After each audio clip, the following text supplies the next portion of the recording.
Hare Krishna. Iti dvarksva leelabir amantakunte swagosham nimajantam akyapayantam tadi esita nyeshu bhaktair jitatvam puna prematastam sadavriti vande. With this beautiful verse, IYS Girls Chennai team wishing you all a happy, spiritually blissful Damodar month. It's my pleasure to extend a cheerful welcome to you all.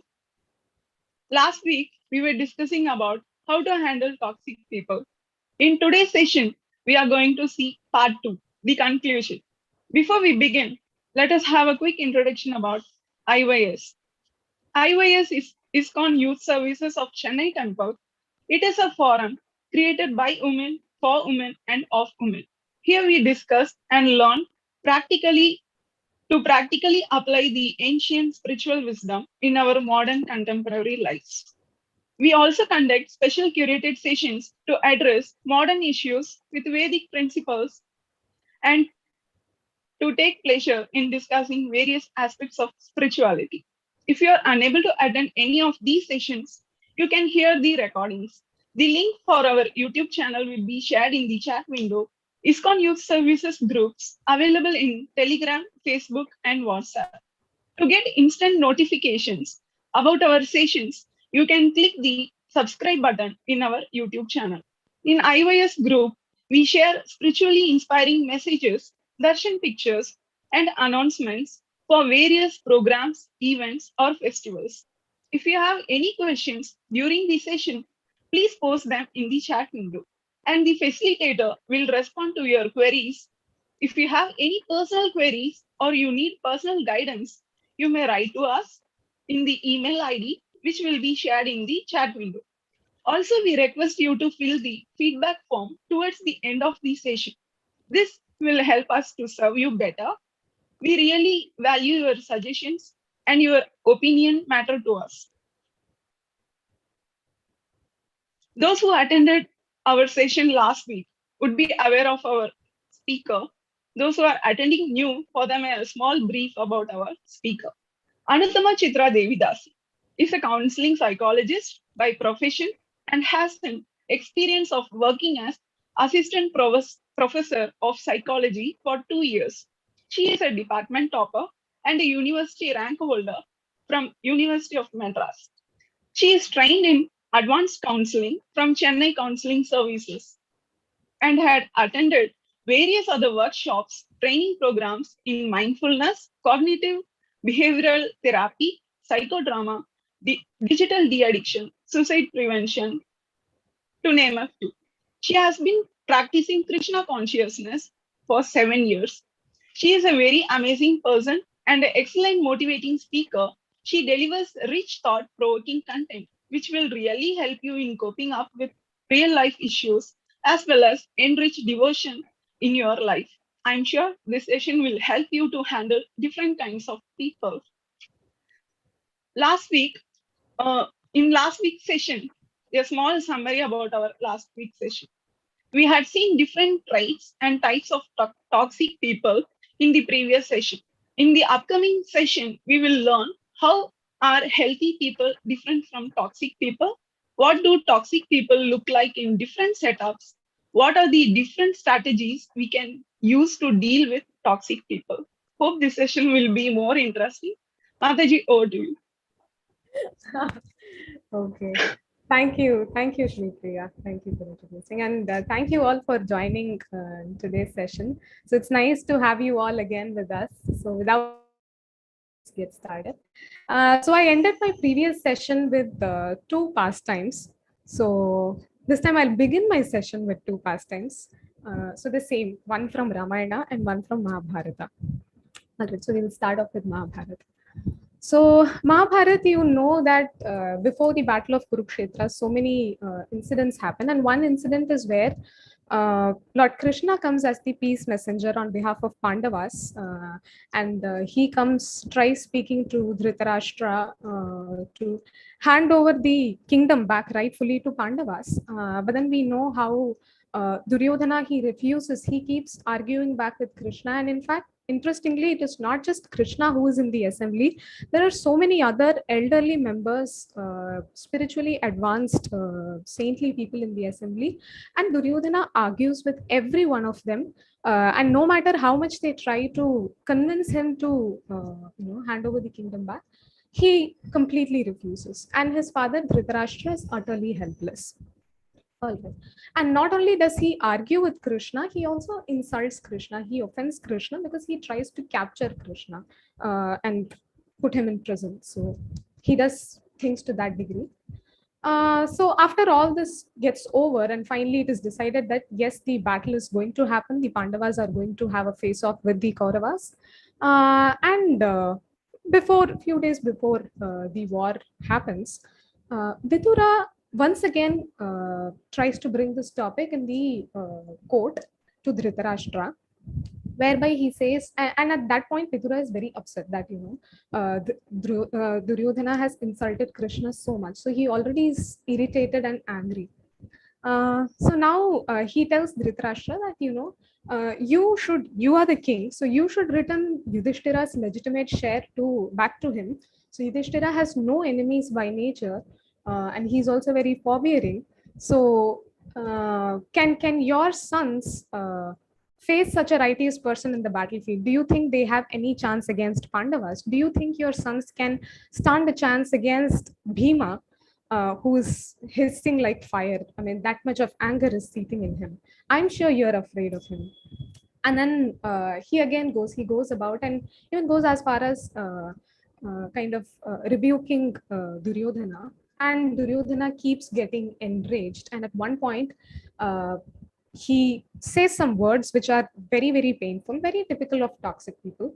So we know Vidura is the half brother of Dhritarashtra. So he's born of maidservant. So he tells, to be exact, to read verbatim, what he says: who asked you to come here, O son of maidservant? So he says that. So he literally calls Vidura the son of a maidservant, though Vidura is such an exalted personality. So he insults Vidura, his background, and he finally tells that, he orders the security that, throw him out of the palace with only his breath. Only his life air should be with him. Everything else should be discarded from him. So now that is extremely insulting. Vidura is almost the age of Dhritarashtra, Duryodhana's father. And Dhritarashtra, he kind of raises his hands and he's shocked. He didn't expect Duryodhana to speak such words. But by now, Vidura, he knows what is going to happen. So Vidura smiles. He gets up from his seat, and without saying any word, he lifts his weapons, his bow, goes to the door of the palace, drops his bow there, and walks away. So he had decided, he'd been wondering how can he avoid the war, avoid fighting with Pandavas who are very dear to him. And finally, he used this as an opportunity, though it was very, very painful to hear such words, especially from someone who's younger to you. He still kind of, in Bhagavatam, it is said that he did feel the pain. It felt as if the words of Duryodhana were like arrows which pierced his heart. And yet he used this as an opportunity and he walked away. So he went from there on, he went on a pilgrimage. So that is pastime number one. Pastime number two is about Vibhishana. So this is the scene which happens after Hanuman has burnt the city of Lanka, and Ravana is very, very concerned now. So what he does is he calls his council of ministers, all the demonic ministers, and he tells them to offer him words of wisdom. So interestingly, so words of wisdom and advice on warfare. So everybody there, the ministers, they start trying to please him, kind of glorify him. They in order to appease him, they say that, this attack, we did not expect this happening. The monkey came out of nowhere and this was all so sudden. That's why such a huge unexpected event happened. Otherwise, we can very easily defeat Rama and his army of monkeys. They are no match before you, O mighty king. So they keep fluffing him up. But then amongst them, it is Vibhishana who takes the strong grounding. He does not give in to so many people's opinions. So he knows what Ravana is doing is wrong, and he requests Ravana to hand over Sita back to Rama. He says otherwise the city of Lanka may go into ruins. However, Ravana, he ignores it. So like this, Vibhishana approaches Ravana two more times. So the next day also he goes, requests him. Ravana again gets irritated, and he says he asks him to get lost. And the third time, once again in the assembly of demonic people, again Vibhishana brings this. I mean, in the demonic assembly, people give him such crude, disgusting, pervert ideas to Ravana. But amongst them, still Vibhishana stands his ground, and he says, look, Sita is like a snake whom you have brought here. She's going to bring about destruction to Lanka. So you immediately hand her over to Lord Rama and give him generous gifts to appease him. The moment he hears such words, Ravana, he gets so enraged that he starts insulting Vibhishana. He says that it is even okay to have an enemy by your side, to have a poisonous snake by your side, but you can never trust a relative who's very envious of you. Oh, Vibhishana, you're envious of me, which is why you want me to do these things. So he kind of starts blaspheming Vibhishana. And Vibhishana, he gets up. So that's it, done. So he gets up and he says, oh Ravana, I gave you all this advice considering your well-being in my mind. However, I can see that you have rejected it, and you have the right to do so. However, I cannot tolerate this, so I am going to leave. So he, along with 3 other ministers, they leave the palace and they go cross the ocean, go to Lord Ram, and then they surrender unto him. And he and Rama, they both become friends. All right. So these are the 2 pastimes. I want you to keep both of these in mind. With that, we are going to, from these 2 pastimes, I'm going to draw some lessons in how you deal with toxic people. So the first lesson that you may have noticed is that be it Vidura or Vibhishana, both of them did something that is called going no contact. So no contact is where you completely cut off that toxic person from your life. So now think about it. How does it feel? I'm sure you all have that one toxic person in your head. I have pretty much covered the traits of toxic people in the previous session, and I think I gave you the assignment also to write down who are the toxic people in your life and why do you feel that they are toxic. Now imagine one of them who's like extremely disturbing for you. Now imagine life without them. What does it feel like when you are not with them? Let's say you are somewhere in a faraway place, no more with them. How does it feel like?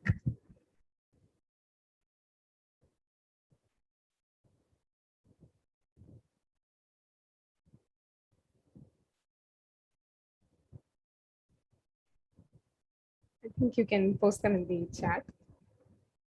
Calm. Yes. Okay. Peaceful. Yes. Absolutely. So yeah, so you have you experience emotions such as feeling very peaceful, relieved. You feel free from them as if you have got some freedom. Sometimes there may be fear. What happens if I move away? Sometimes there may be guilt. You may feel guilty about walking away. Sometimes you may feel sad. So there can be a mixture of emotions that you have. And these can be some of the reasons why you are probably not able to walk away also. All right. So what you can walk away from different people. So it can be your friend, your colleague, or some distant family member.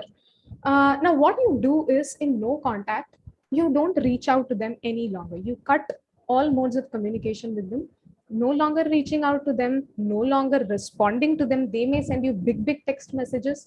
You don't respond to that. If possible, you even block them. Because now if you're hesitating, but how do I do? If I do this, then isn't the relationship going away completely? No, the thing is, nothing you do is going to make the relationship any less invalidating, or the person is not going to become more empathetic, the person is not going to become more respectful. It's going to continue being chaotic. So what you need to do is you end the air supply. Now relationship works when 2 people are involved. So you cut off that air supply. So if you stop, then automatically the other person doesn't have the chance to prolong the relationship. So that way you are ending the toxic cycle.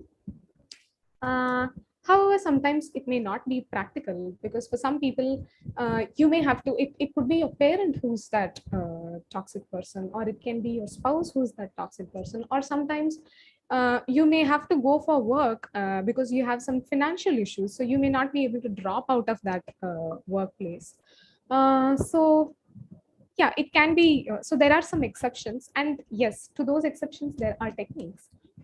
So you don't have to worry about it.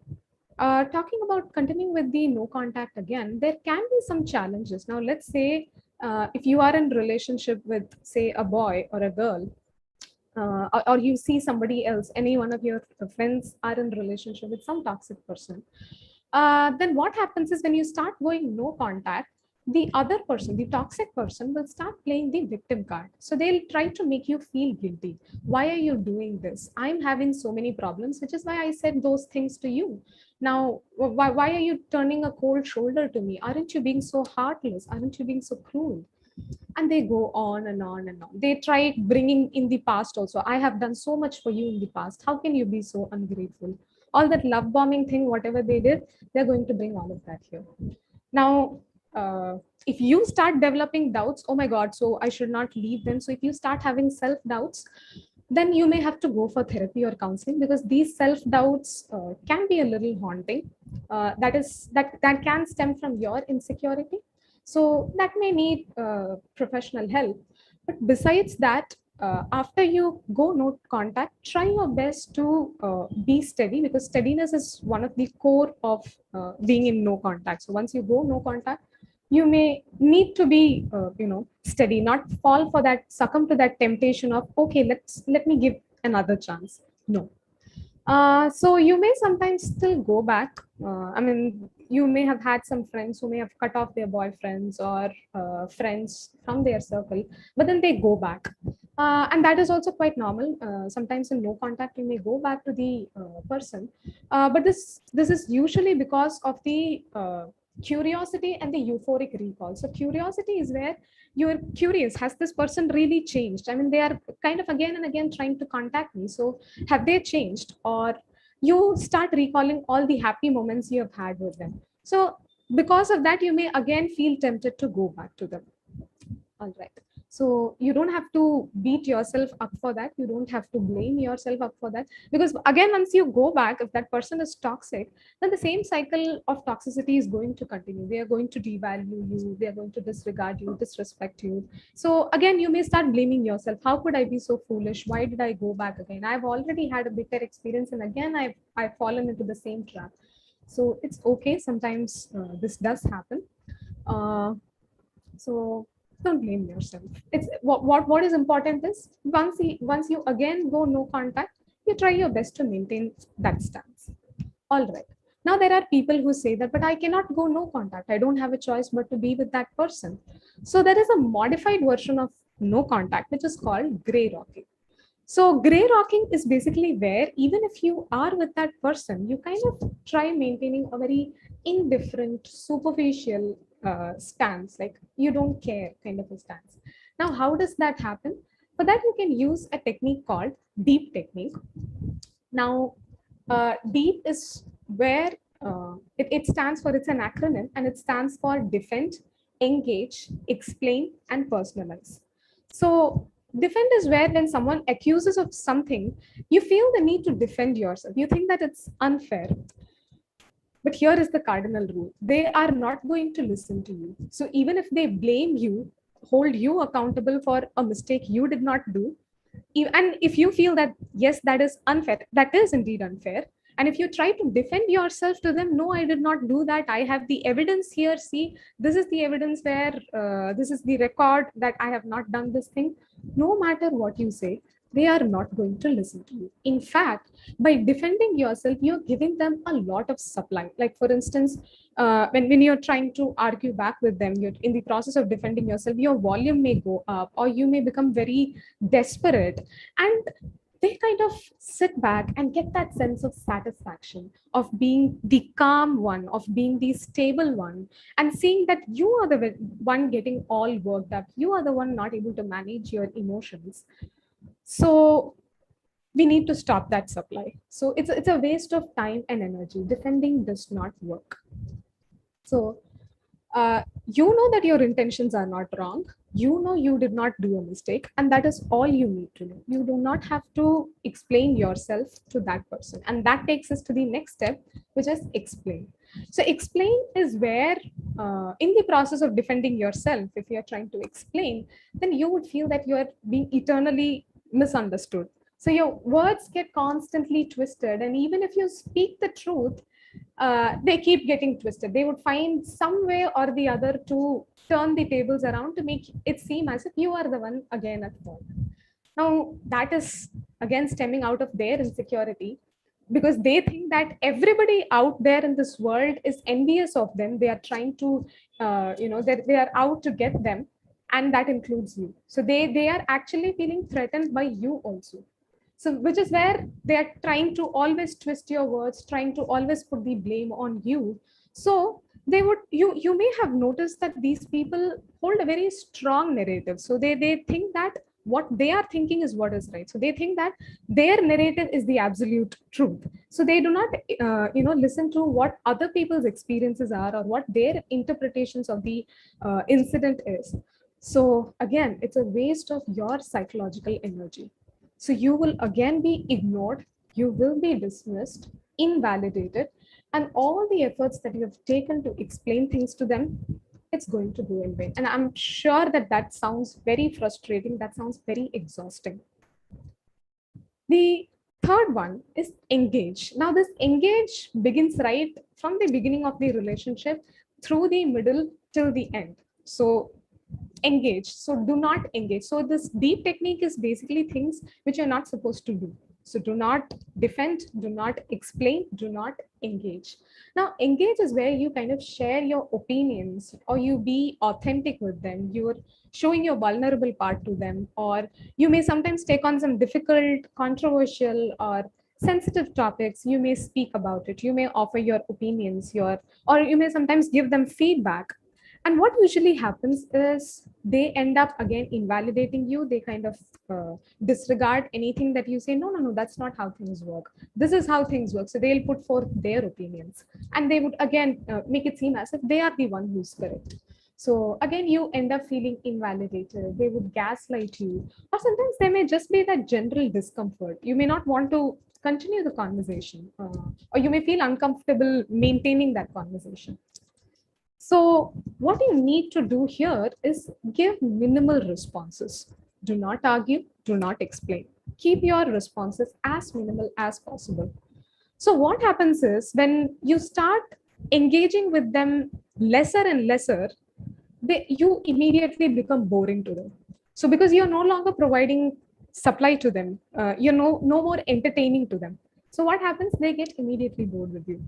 So the thing about toxic people is they love conflicts. So what happens is they keep throwing baits. They try to keep tempting you to get into the mud. So they love the fight. They love getting into the mud. But that's what you need to refrain from, because otherwise you end up getting messed. All right. And what happens is once they throw the bait and you actually fall for it, you fall for the trap, then what happens is this entire cycle again continues. So they would give you make you face a whole world of hurt. So you will feel insulted, intimidated. So intimidated as in they would make themselves seem so authoritative that you would kind of, feel passive and kind of scared of such a figure. So they may be cruel, or they may get you confused, and they may use several, and you may have used several tactics to them. You may have used several healthy communication patterns. You may have gone, searched in YouTube, attended workshops, communication related workshops, or gone, Googled and surfed and read what are the different ways to have healthy communication. But you may have noticed that nothing would have worked. So the best thing that you need to do is disengage, because you cannot use a tennis racket to play a cricket ball. So The healthy tactics, healthy communication tactics work with healthy people. They don't work with the toxic folks. So, which is why you either disengage, you stop speaking to them, or you engage with them slowly. So, if you're getting introduced to this person very newly, then take your time. Take your time. Uh, be as patient as possible. Try to observe them, and then gradually once you think that yes, they can be trusted, then you can gradually start becoming intimate, build that trust on them. Okay, so this is where we have in Nectar of Instruction by Srila Rup Goswami, and he calls this in his first verse. He says, "Vacho vegam, manasaha krodha vegam." So vacho vegam is where you control the urge to speak. So when you are around these toxic people, when they keep throwing baits, when they keep tempting you, provoking you to speak, you may have the urge to speak, but then you need to hold yourself back, hold your tongue back, or censor yourself, try not to react. And you may do this through meditation or therapy, or sometimes even sleep works. Uh, so, otherwise, try talking to people whom you know, so they may give you some perspective as well, people whom you trust. Okay. And once they see that you're being so boring, no matter what bait they throw, no matter how they tempt you, you're not speaking to them, then they'll eventually give up. And last thing is personalized. Here is where many of us get distressed, because we sometimes think that we are somewhere responsible for how they behave, and that's something very frustrating, because you are not responsible for their behaviors. It is not your fault. So don't personalize those long, emotionally triggering, hostile messages. They are very good at text battles. You may receive WhatsApp messages or emails or text messages, and they would speak in a way that kind of triggers your emotions. They are very good at it. So they love it, and they are trying to drag you in the court. But then ideally, healthy people wouldn't like these. They would not like these sort of fights. They wouldn't like these sort of dramas. They would try to maintain their distance. So that is another essential thing. Don't personalize. Now, in this case, in both the above cases of Vibhishana and Vidura, we saw both of them did not personalize. Though Ravana was trying to blame Vibhishana, though Duryodhana was trying to blame Vidura, that you are the one at fault, that it is you who's being ungrateful, you are the one who's low born, get lost. I mean, though they were saying such harsh things, these people, they knew that they are by no means at fault. So that is the ground we need to hold. So you shouldn't personalize. You are not responsible for their actions. The mistakes they make, they are responsible. So even if they try to project it on you, even if they say, I feel that you're being very jealous of me, I feel you're being very envious of me, that's why you're behaving this way. That is basically them projecting their enviousness, their jealousy on you. Just as how we had seen Ravana, by nature, we know how envious he is. But then he is projecting it onto Vibhishana, telling, you are being envious of me. So, however, we need to understand that no matter what you speak, Vibhishana could have gone on and on. He may have tried to continue the conversations further. He may have tried to explain why he's not, envious of Ravana. He may have tried to defend himself, explain, or further engage. But then Vibhishana understood it's not worth it anymore. So neither did he personalize it. So he did not become, though it may have hurt him, he didn't, kind of get affected by what Ravana said. All right. Okay. Now you may get this doubt. Okay, so you are saying that I should not, from the way you put things, it seems as if I should not be doing anything to them. I should not at all have a conversation. This is pretty much what you seem to be implying. So if I do that, then am I not letting them use me as a doormat, and I am continuing myself to get used and then just letting it go? Listen, they're already using you, they're already walking over you. So what we are trying to do by this deep technique, by this gray rocking technique, is we are trying to reduce the duration of it. So that takes us to the next technique, which is called firewall. So Firewall, I think some of you might be knowing who are into software and applications. You know that Firewall is basically a software which protects your device. It's kind of like an antivirus. So it protects your device from what comes inside and what goes outside.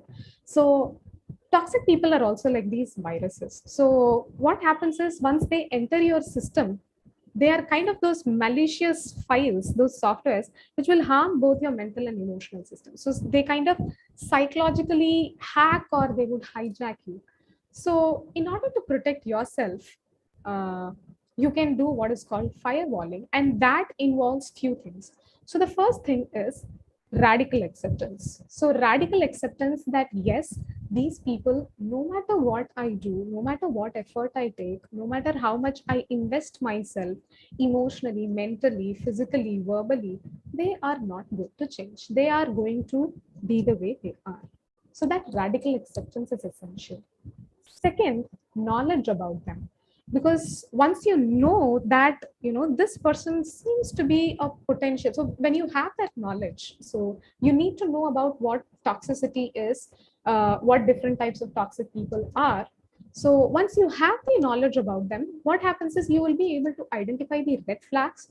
So you will know who those malicious softwares are. So you would stop downloading files from them.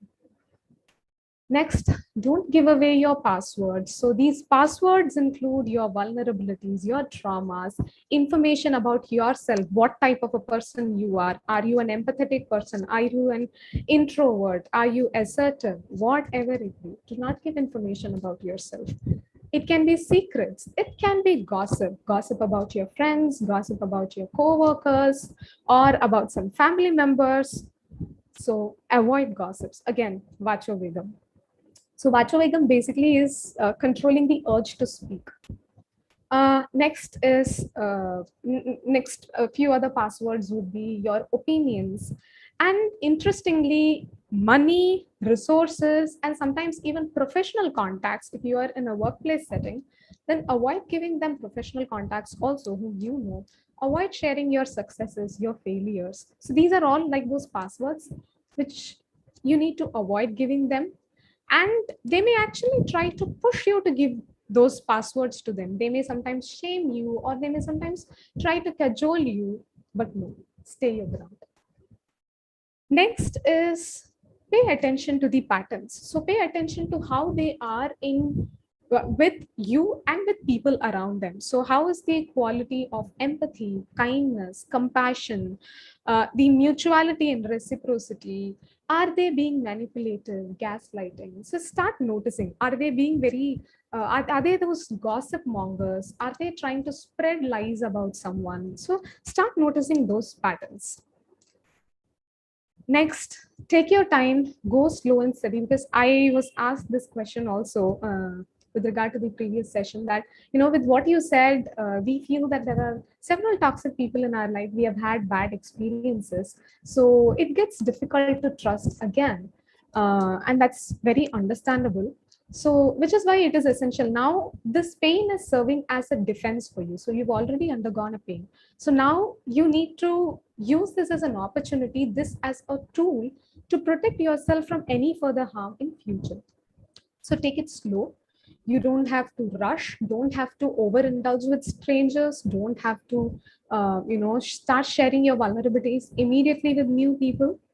So, that's how take it slow and steady, and set realistic expectations. So realistic expectations is coming to the conclusion that a virus is not going to protect your system. A virus is only going to harm your system. So don't expect it to change its function. And what do you do instead? You try downloading the antivirus software, and you will always have it on. It's not like you'll just have it on for few days or few hours and then turn it off. No, you know that there is a potential damage that can happen to your computer, to your hardware. So you download a software or an antivirus software, and you always keep it functional. So the same goes with toxic people also. So they are not going to change. So you need to set realistic expectations, because when they are going to throw turmoils at you, you would already be mentally prepared. You would know this, you would have already foreseen this coming. So all you need to do is just know how to navigate through it. So you would have already expected this to happen because your expectations are realistic. So it's not that you expected them to, uh, you know, to not betray you. You trusted them so much, and then in the end they broke up your trust. How could they do things? You have been respecting them so much. You've been very empathetic with them. However, they disregarded you, and they are extremely cruel with you. Now, those are some unrealistic expectations we have of them. We cannot change their nature. So, having realistic expectations that this is how they are going to be would help you better, would help you set your boundaries clearer. And with people like them, if you don't have a choice, you need to speak with them. Have very casual conversations. So it can be about weather, it can be about restaurants, if there is some new restaurant opened around. So something, keep it very simple, very confident. Very light, superficial. And if they are trying to force you to speak about something controversial or something sensitive, then just smile at them politely and walk away. So you may excuse yourself for a bathroom, or you may set an alarm in your phone, pretend as if you're getting a call, and then step out of that space. So whatever it is, so you're not going to stay in the same space. Now, let's say if there is an assassin in your room who's swinging his sword to hurt you, I'm sure you're not going to stay in the same room. That's pretty much the case with toxic people. So when you are with them in the same space, they would try their best to harm you because you are a source of entertainment for them. So the moment you realize it, the acceptance comes and your expectation is clear that this person is going to harm me, then you're going to act accordingly. So you need not feel guilty about walking away. Next, benefit of doubt. Never give them the benefit of doubt. To them, benefit of doubt is like a luxury they don't deserve. Now, benefit of doubt, you may give this to people who are healthy, who respect you, who respect your boundaries, who are empathetic with you. Now, those people who are ready to invest, they are also ready to contribute to having a healthy relationship with you. Now, relationship is kind of mutual. The efforts need to be taken from both sides. So I think maybe we need a separate session on what healthy relationships look like, or how to have healthy relationships. So now, benefit of doubts, you can give it to them, but not to toxic people, because this is like a permission you're giving to them. They are going to take this as an opportunity to once again start the entire phase of abuse, and they would trample on you again, and they'll use you again, and it can be very, very traumatizing. So now, how do you know at what point of time should you stop giving them the benefit of doubt? Now, it's kind of the rule of thumb. Maybe you can follow Vibhishana's technique. So the rule of thumb being the rule of threes. So give them 3 opportunities. First time, give them the benefit of doubt. When you're in relationship with them newly, so give them the benefit of doubt, they break your trust. Second time, third time. And the moment you understand that they are no more, worthy of your benefit of doubt, walk away. So pretty similar to what Vibhishana and Vidura had done. In fact, Vidura has given them so many benefits of doubts. All right. So the next technique is 80:20 or 90:10 ratio. Now, what happens with toxic relationships is that when you are with such people, not only are you sometimes there with them physically, even mentally you're thinking about them. So even if you come, let's say in your workplace or in your college, there is, let's say, some toxic person there. Now, what happens is you're already probably 6 or 7 hours or 8 hours you are there with that toxic person, and once you come back home, you're again going to think about the same thing. You're going to have thoughts about them. So that way, almost 80% of your time, your mental energy goes with them, and only probably the remaining 20% you are able to spend with the healthy people in your social circle. Now, what this does to you is, again, it would exhaust you, it would cause you so much pain, and this is going to take you nowhere. You're not going to get any solution thinking about them 80 or 90% of the time. Now, what you need to do as a process of healing is that you make the swap. Spend 80% of your time on the people who are healthy, and only 20 or 10% of time on people who are toxic. And now this swap can happen when the radical acceptance comes. When you know that this person is not going to change, you could stop trying.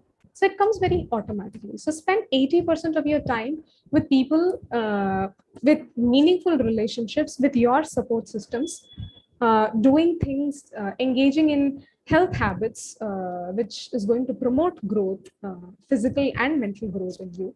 Now, for instance, here you have IYS. So we have mentorship programs here, reading programs, Japa sessions. Now, basically, we are offering a very healthy space and a support system where different girls, devotees, they join and they do meaningful activities together. Now, try to make use of that. So you all have such a wonderful platform. They even keep posting IYS group links and then different. And if you are a part of the group, they would be posting so many events, so many programs. So make use of it. So that way, spending 80% of your time with your healthy people and just the 20% on those that don't deserve that time. So that way, what happens is you start feeling more safe.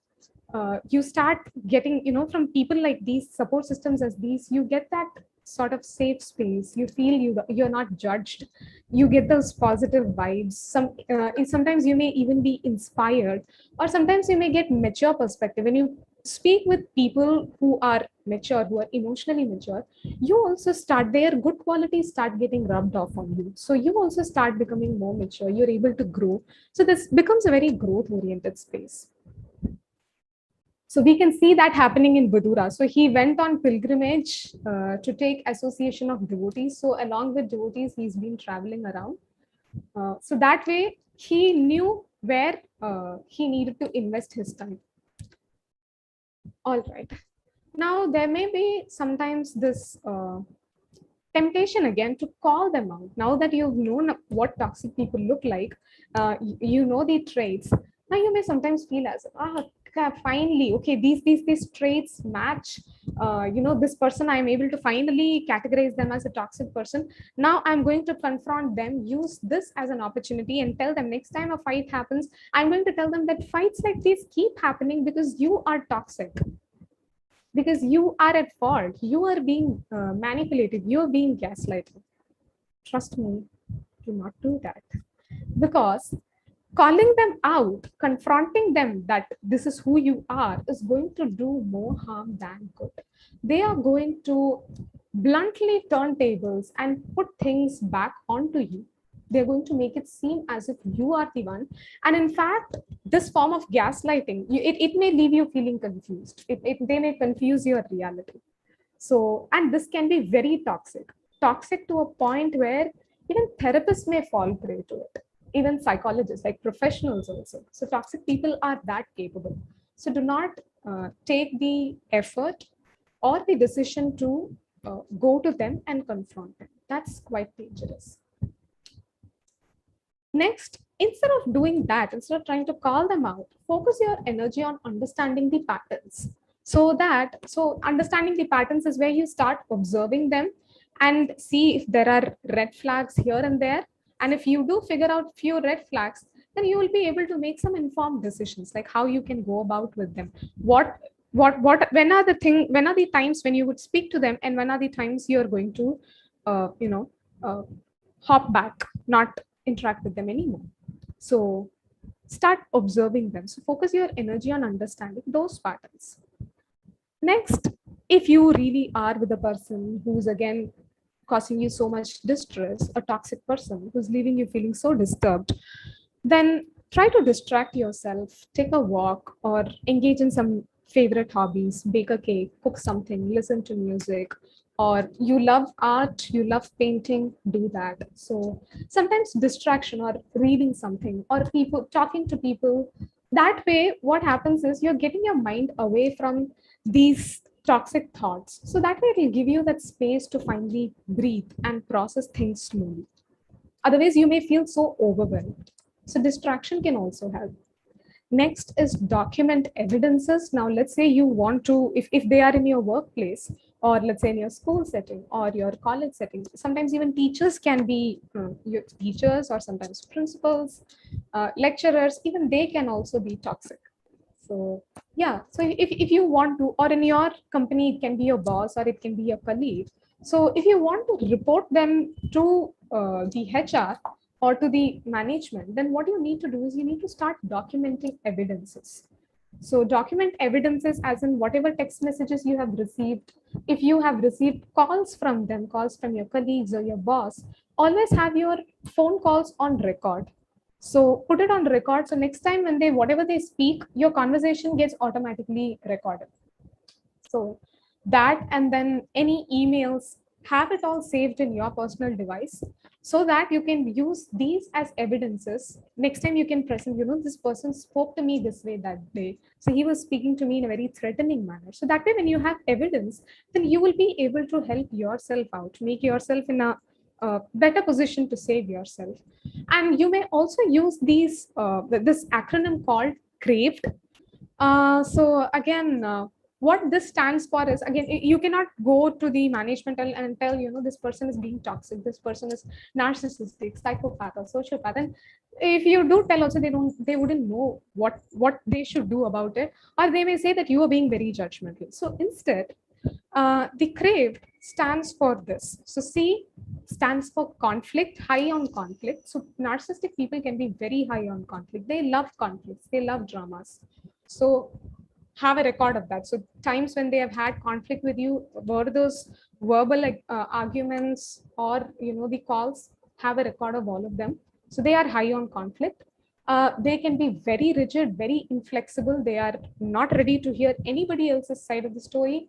They can be very antagonistic, very disrespectful, very rude and cruel. So yes, C stands for conflict high, R stands for rigid, A stands for antagonistic, B stands for three things. They may, that is vulnerable, victimized, and vengeful. So they may sometimes act vulnerable, or they may try to play the victim card in order to again bait you back. But then another thing that you may prominently see in them is they would have these deep-rooted sense of vengefulness against you. So they may do anything to get back at you, to take revenge on you. So vengefulness is another one of the this. And E stands for entitled, that I have the right to, this is my privilege, I hold this special stance. So the entitled. And finally dysregulated. Dysregulated is where they are not able to manage their emotions, they are not able to control themselves. Now all of these characters you may have noticed in Duryodhana. So he's very high on conflict, he's very rigid, in fact rigid to a point where he went as far as on the council where Krishna and the other respectable members were trying to advise him. Duryodhan goes as far as telling that I did not do any mistake. It was all Pandava's fault.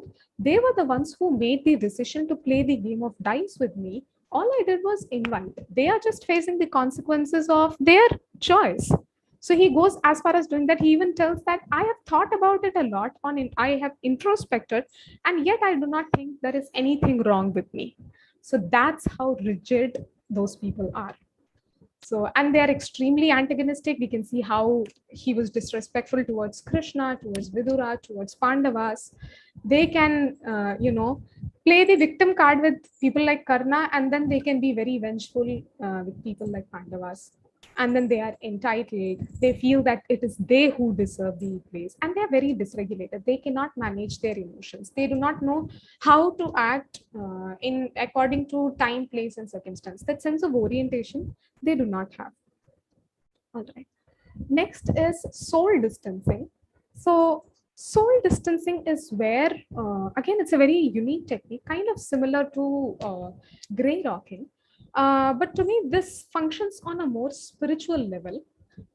So wherein you may be present with them physically, like your material body is there with them, but then you pull that sacred side of you away from them. So that is basically your soul, the spirit soul. And how do you do that? That happens by surrendering unto the Lord. So that you can do that, you can try to protect yourself, the divine side of you, by surrendering unto the Lord and constantly meditating about Him, thinking about Him, taking shelter of Him. So, by doing that, what you're doing is, though you're physically in the same space with them, you're not there with them mentally and spiritually. You are there with the Lord, even when you are with them, and this can be clearly seen in the case of Prahlad Maharaj. So now, what you can tell yourself, this may take some time. It may take some practice, and for this, you may also need to, engage with people who are practicing this, or who are expert at meditating on the Lord, who are very good at performing devotional service. Basically, devotees who are quite experienced and advanced. So take shelter of them. They may also help you in engaging in what is called soul distancing. So you do not belong here. So that is very, very important. You, the spirit soul, you do not belong here. You do not belong to this material world. You do not belong to this place. You do not belong to this person, this toxic person, and you do not belong to the circumstance. If at all anyone, you only belong to the Lord. And that is where you can have your thoughts too. So let your thoughts also belong to the Lord. So with them, what you do in the process of engaging in soul distancing is that you again do not share anything with them, whatsoever it be, your successes, your failures, the the ups and downs in your life, and keeping your responses very minimal. Okay. And then next is the idea of constant. So constant is where sometimes if you are a person who has a lot of self-doubts, now these self-doubts can stem from your insecurities about your esteem, your ability to judge. So if you feel that you're not capable enough, then you may have a lot of self-doubts when you are with this toxic person. So you may feel that this toxic person is taking advantage of you, that they are making you feel uncomfortable, disrespecting. I mean, the entire cycle of toxicity is happening with you. But then, because you are the one being blamed, you may sometimes feel that you may get this doubt: am I somewhere at fault? Is that why I am suffering? Did I contribute to this particular problem in some significant way? Because they are putting the blame on me. So probably they are correct. Now you may start developing these doubts, and these doubts can actually pull you down even further. They can probably even nail you to that relationship even further. So it may prevent you from growing or going forward.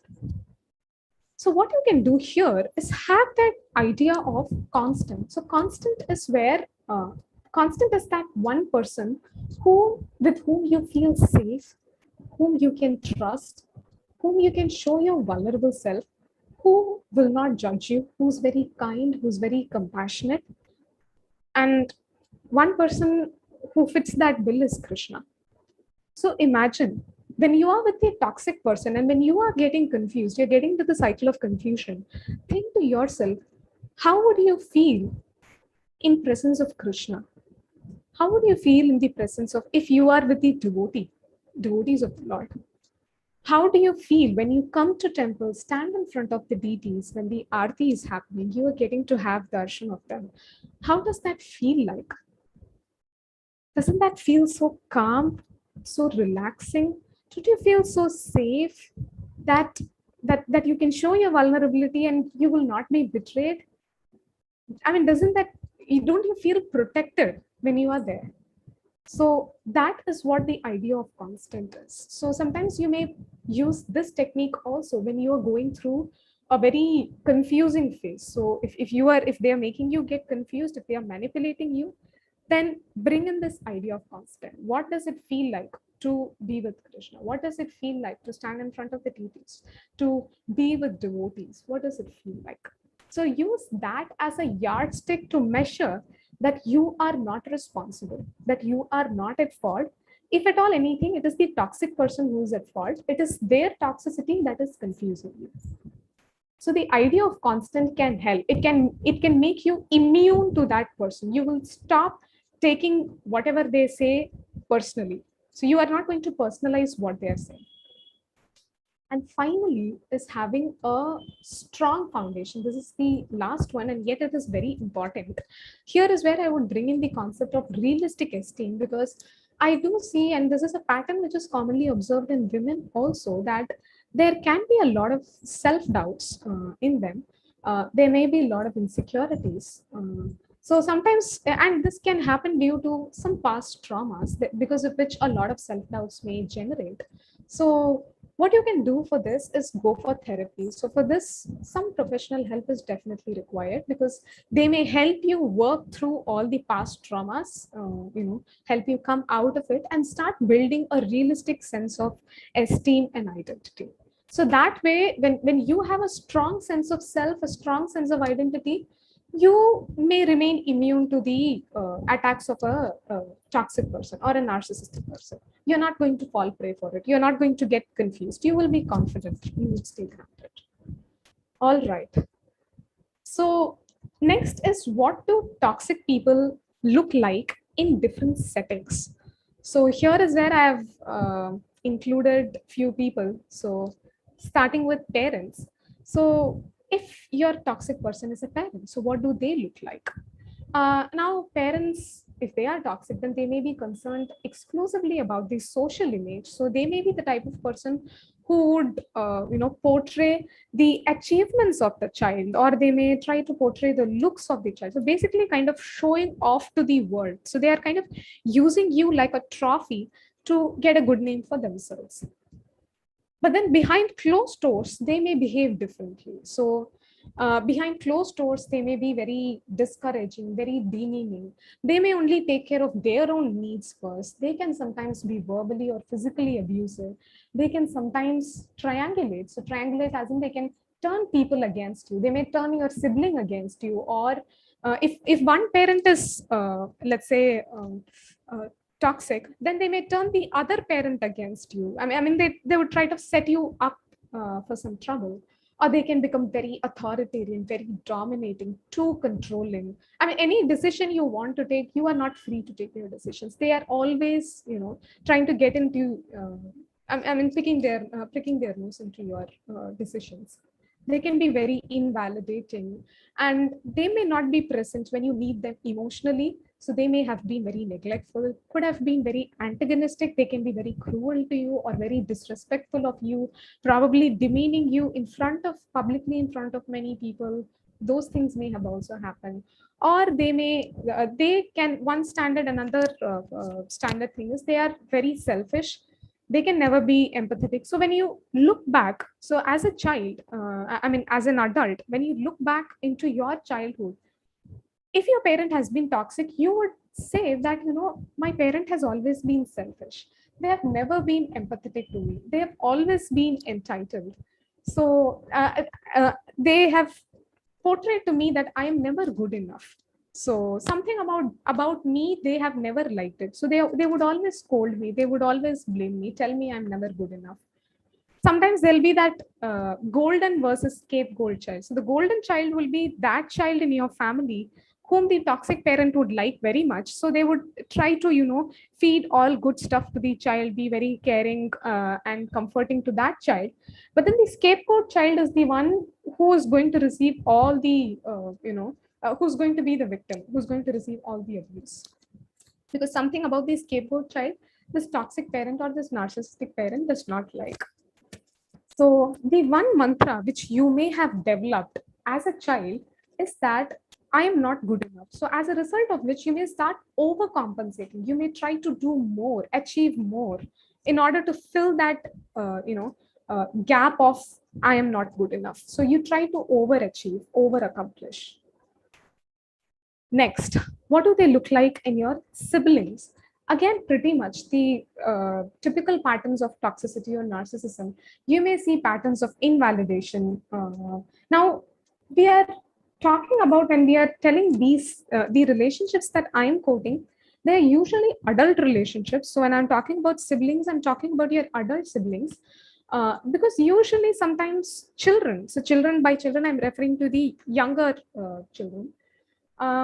Usually they may be egocentric, they may be self-centric, and teenagers can seem sometimes a little narcissistic. But what you need to understand is that's a part of a developmental pattern. So that is not problematic. Once they step out of that space, they would realize the experiences in the world would make them realize that they cannot continue being that way. So eventually they'll be able to develop qualities of compassion, empathy, so respect, all of that they would start developing.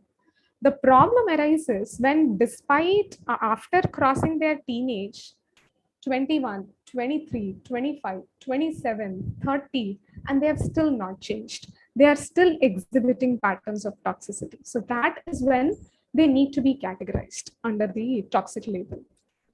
Okay. So siblings, by siblings, I mean the elder ones. So you may again usually see patterns of invalidation. Again, they can be very cold. They may lack empathy. Some of these patterns you may have observed as a child. So sometimes in the way how they played with you, or how they fought with you, or how they tried to compete with you for parents' attention. So though these things are kind of like small dots, that they are not very significant enough in adulthood. If that sibling is narcissistic, or if they are toxic, then what happens is it can take a very ugly turn. So what they may do is try to uh, you know um, interfere in issues such as trust, bills, estates. They may want to get more money out of that. They may expect that a lot of money should be spent on them. The sense of entitlement, my parents should spend on me. So be it schooling, or be it wedding, or be it paying a house rent, or be it any form of future investments. So they have that sense of entitlement. I need to get the bigger portion of the trust, or will, or estate, or money. And you may notice that they often keep scores with you. So if your sibling is a narcissistic, they would say, in the past you did these things, which is why I'm doing this to you. Are you getting hurt by this? Then you should remember you are no different from me. So they kind of keep scores, like you did this thing or not.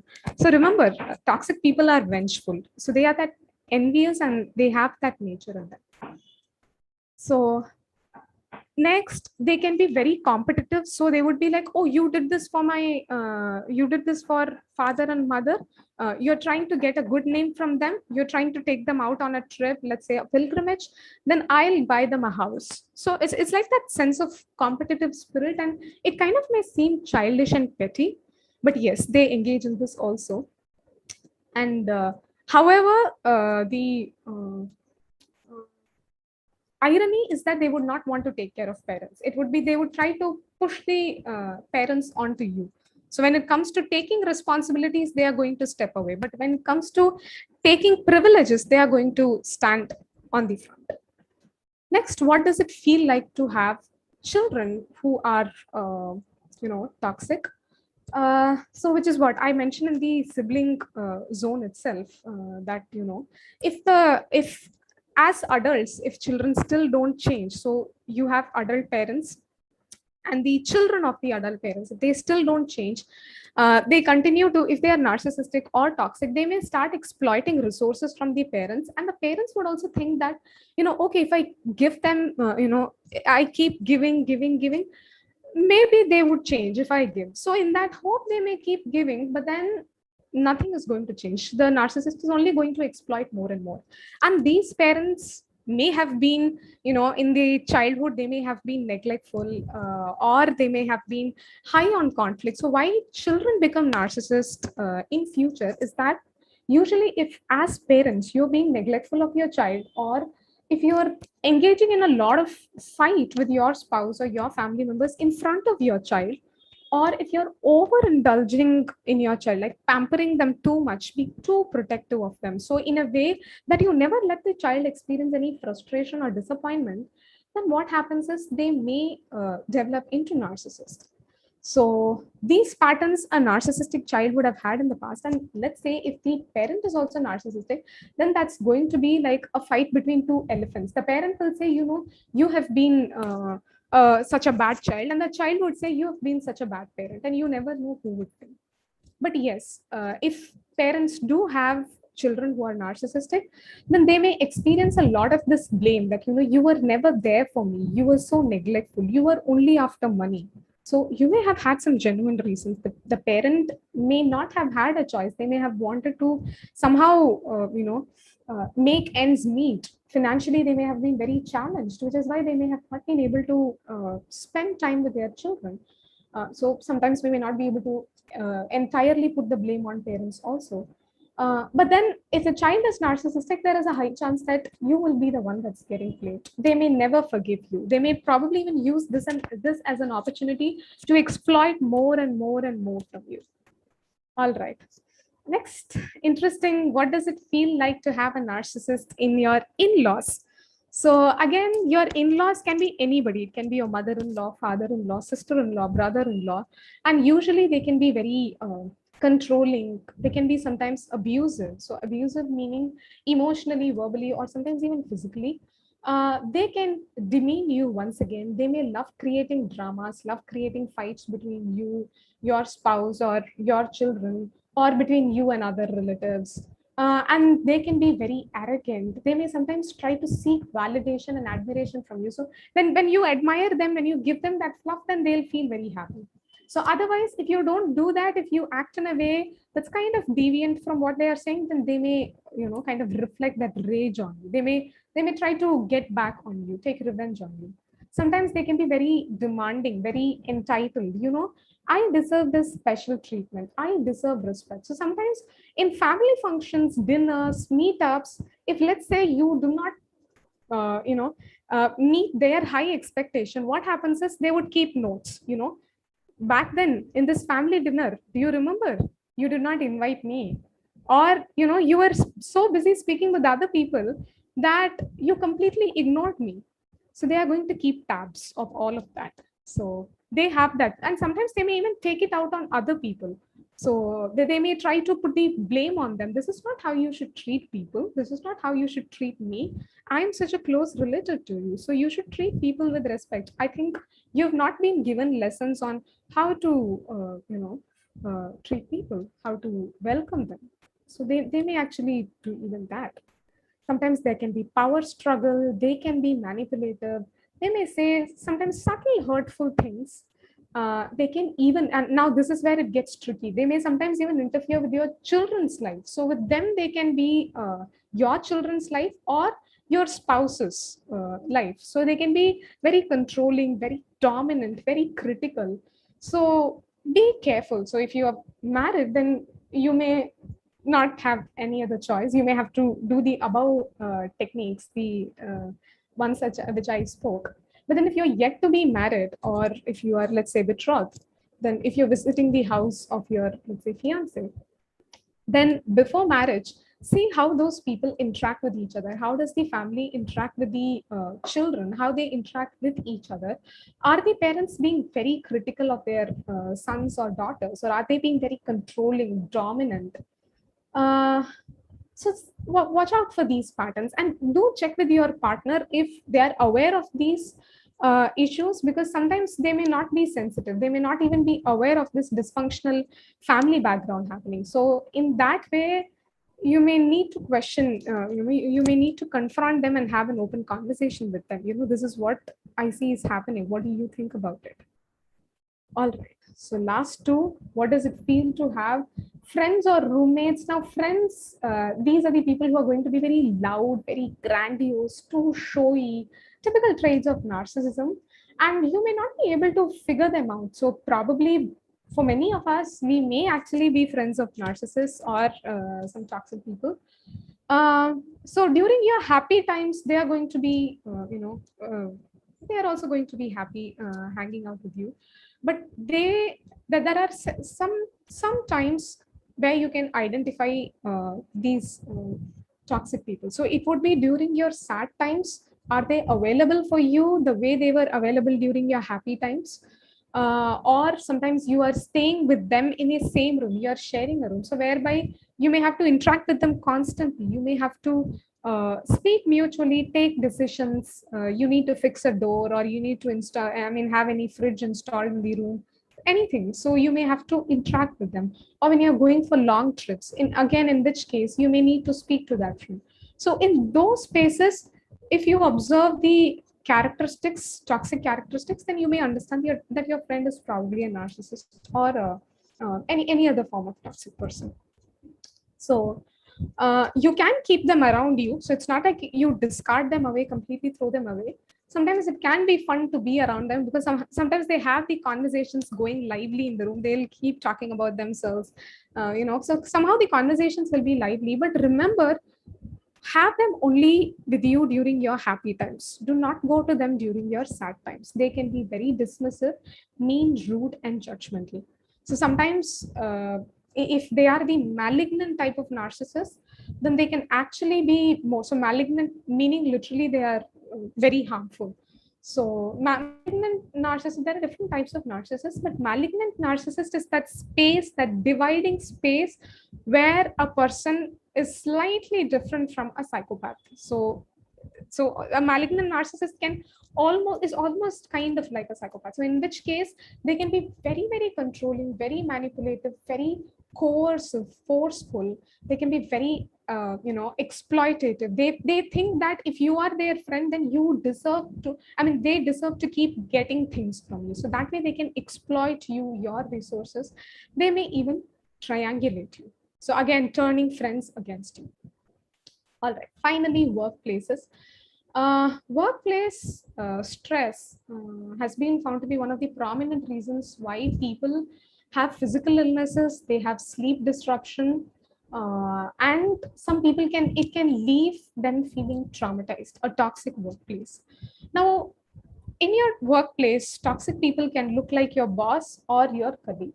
So toxic bosses are the ones who scream at you, who insult you, or who insult the employees, or make unreasonable demands from you, making you work overtime, though your time has already ended, or don't pay you enough. So this may start off as love bombing, where they make you feel special. But then before you even realize it, they already replace you with someone else, and that someone else will get promotion, whereas you wouldn't be. So that would end up leaving you feel, frustrated. They love creating chaos. They love creating misunderstandings. They love backstabbing. There can be, you may see favoritism happening in such toxic environments because they love chaos, because that gives them a lot of power, because it's them who's pulling these strings. You're all like a puppet. So they get that sense of power. And one interesting thing you may see is that they may outlast you. So you will be the one quitting the job first, probably, because of, because this toxicity is too overwhelming for you. But they may get caught if they land in a huge trouble. So sometimes they can also get caught, because you never know how long will they keep playing these manipulations and tactics. At some point, they may get caught. Okay. So one thing again, if you are in a workplace, remember, put things in the writing, any form of emails. If you're using your company laptop, then remember whatever you are recording there, that is company's record. So you take printouts or send them to, again, don't use company computers for laptops or devices for your personal things, because again, you may get caught in trouble there. So keep and put things in writing. Let's say you have a meeting, so write down the minutes of the meeting, what all has happened in the meeting, write them down. So document meetings, call logs, put them on record. So always have evidences accumulated. One is for your own well-being, so that and if possible, if this toxic person is being so toxic that they are gaslighting you, manipulating you, you may even record conversations. Now, this recording conversation is not to put them into trouble, to call them out. Rather, it is to protect your own sanity. That, okay, I heard it right. Though this person is telling that, I heard things wrong back then. No, I heard it right. And you may see that around the toxic bosses, there would be these kind of these minions who try to stick up to these toxic bosses. So they may do the dirty work. They are called the flying monkeys. So in order to get the admiration, the recognition from the boss, they would almost have this cult-like admiration of the boss. So they are willing to throw you under the wheel, under the bus, in order to get a good name from them. So that is another thing you need to take notice of. If you see that there is a boss who's toxic, always watch out for these minions. And your co-workers, so now you may get a doubt, are only bosses very scary? Co-workers can be equally toxic, because because they are charismatic, they can win over their bosses with their charisma. But the thing is, they do dirty tricks behind the scenes. So they may spread lies, rumors, gossip. They would prevent your progress. They would steal your ideas and pretend as if it's their own. So again, have records, and make sure that it is time stamped. So this at this point of time, I came with this idea. This is the time. Sometimes you may have to go that detail. Yes. And never be alone with them in the same space, because as I had mentioned, they love playing these dirty tricks behind the scenes. They would want to maintain a good image in front of people. So which is why when you are with people, you're safe, relatively safe. So don't try. So be it in restrooms or be it in lift, avoid being around them. Excuse yourself, somehow excuse yourself. Finally, coming to the last bit of the topic, I'm extremely sorry that it kind of crossed the time.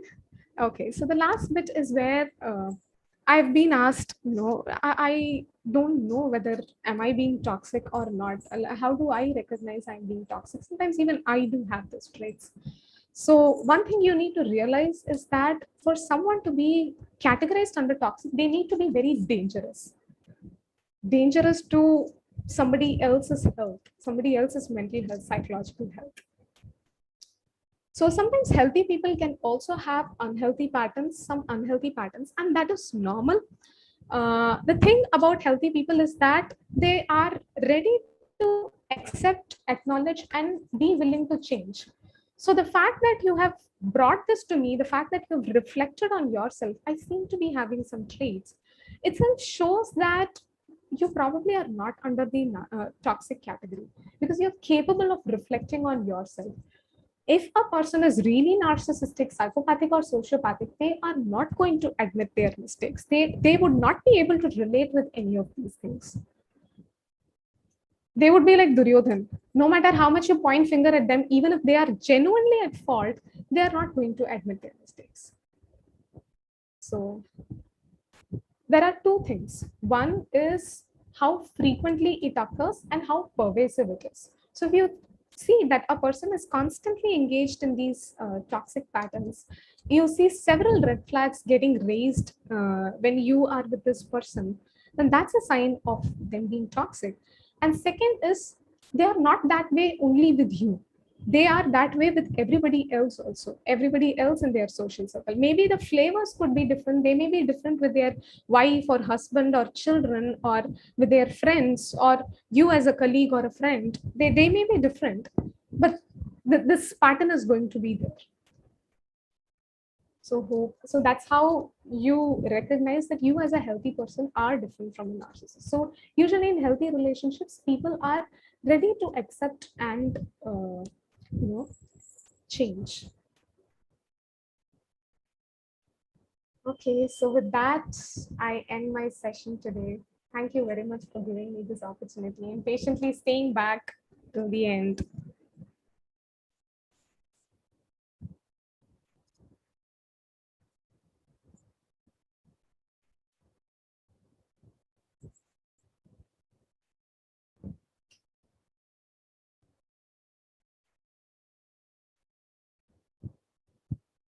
My email.